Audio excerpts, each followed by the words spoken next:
À l'ordre du jour de cette conférence de la 6e réunion ministérielle de G5 Sahel et l'Union européenne, le suivi et évaluation des engagements pris lors de la visioconférence du 28 avril 2020 par l'Union européenne et les 5 chefs d'État du G5 Sahel, puis l'échange d'idées pour la mise en place d'une nouvelle stratégie de combat contre le terrorisme.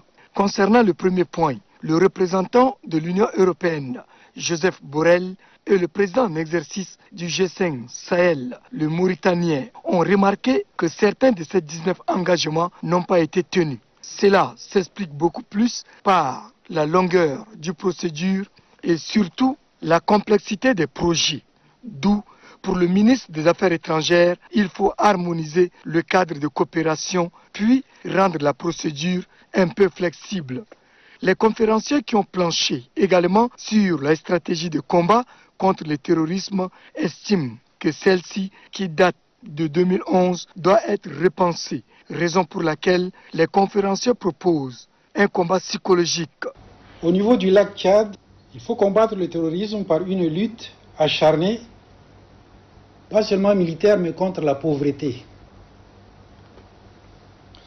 par le développement. La seule arme efficace, c'est le développement.